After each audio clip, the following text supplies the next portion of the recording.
Hello friends, good morning to all of you. Welcome to IAIT Smart Learn. आज मैं आपको class 10th biology का VVI subjective question answer complete कराने जा रही हूँ। अगर आप इसे याद कर लेते हैं तो एग्ज़ाम में बहुत ही अच्छा मार्क्स ला सकते हैं। वीडियो स्टार्ट करते हैं। पहला सवाल है, मछली, मच्छर, केंचुआ और मनुष्य के मुख्य श्वसन अंगों के नाम लिखें। श्वसन अंग क्या होता है? तो जिससे हम सांस लेते हैं उसे ही श्वसन अंग कहते हैं। जैसे यहाँ पे कुछ प्राणी दिए गए हैं, जैसे मछली, तो मछली गलफड़ा या गिल्स से सांस लेती है। मच्छर श्वास नाल से, केंचुआ त्वचा द्वारा, मनुष्य फेफड़ा या लंग्स द्वारा। अगला सवाल है, तंत्रिका तंत्र के क्या कार्य हैं? उत्तर है, तंत्रिका तंत्र के निम्नलिखित कार्य हैं। पहला, तंत्रिका तंत्र विभिन्न कार्यों को संचालित करता है। दूसरा, तंत्रिका तंत्र विभिन्न कार्यों को नियंत्रित करता है। तीसरा, तंत्रिका तंत्र सभी मानसिक कार्यों को नियंत्रित करता है। चौथा, यह वातावरण के अनुसार प्रतिक्रिया करने में मदद करता है। पंचमा, तंत्रिका तंत्र ग्रंथियों और ऊतकों में समन्वय बनाता है और आंतरिक पर्यावरण का नियमन करता है।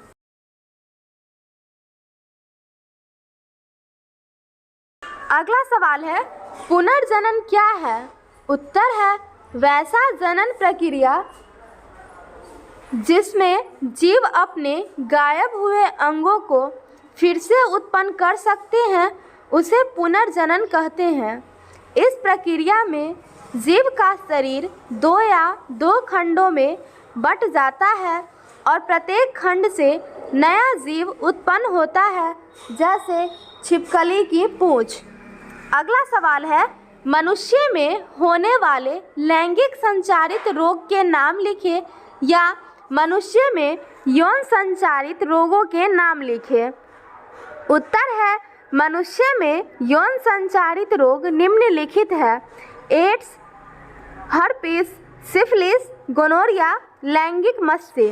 अगला सवाल है, द्विखंडन और बहुखंडन में अंतर लिखें। यहाँ पे बहुखंडन डबल टाइप है।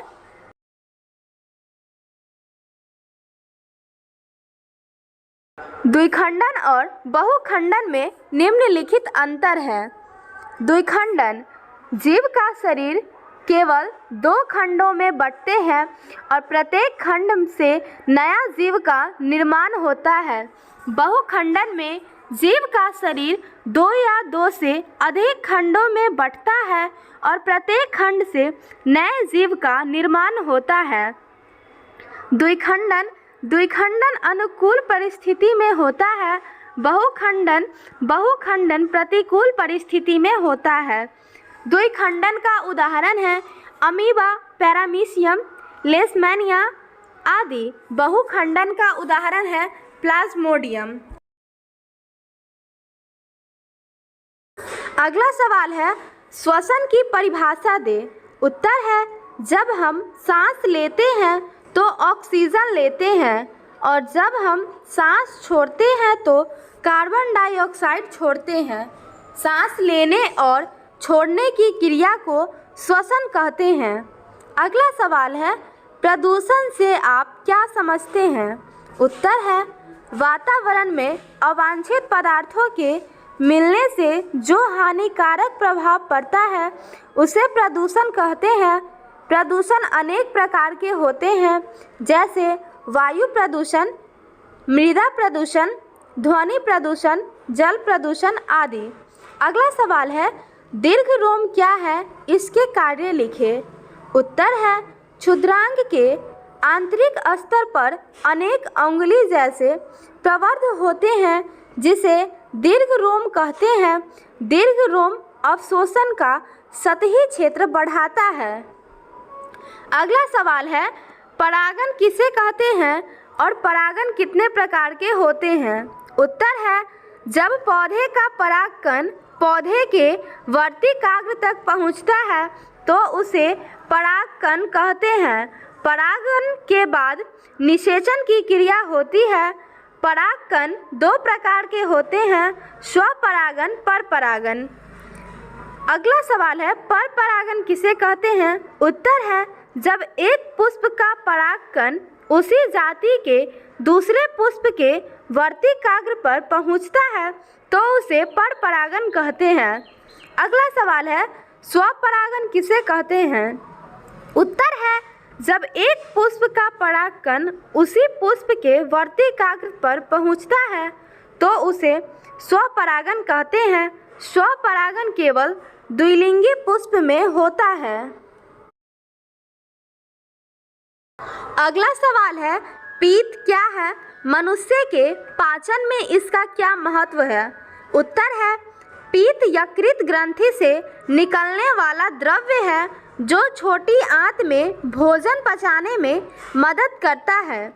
मनुष्य के पाचन में पीत के निम्नलिखित महत्व है। पहला, पीत अम्लीयता को क्षारीय बना देता है जिस पर अग्न्याशय रस के एंजाइम काम करने लगते हैं। दूसरा, पीत भोजन में वसा के बड़े कण को सूक्ष्म कण में तोड़ता है। अगला सवाल है, लसिका क्या है? इसके कार्यों को लिखें। उत्तर है, जब रुधिर का प्लाज्मा हृदय के दबाव और कोशिका से बाहर निकलने लगता है तो उसे लसिका कहते हैं। लसिका के निम्नलिखित कार्य हैं। पहला, लसिका ऊतकों तक भोज्य पदार्थों को ले जाती है। दूसरा, लसिका ऊतकों से उत्सर्जित पदार्थों को जमा करती है।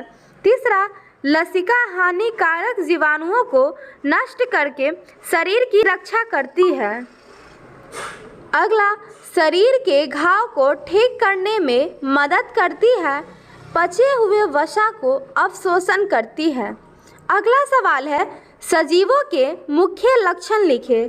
उत्तर है, सजीवों के मुख्य लक्षण निम्नलिखित हैं। पहला, सजीव प्रजनन करते हैं, सजीव वृद्धि करते हैं, सजीव भोजन ग्रहण करते हैं, सजीव श्वसन करते हैं, सजीव की मृत्यु होती है।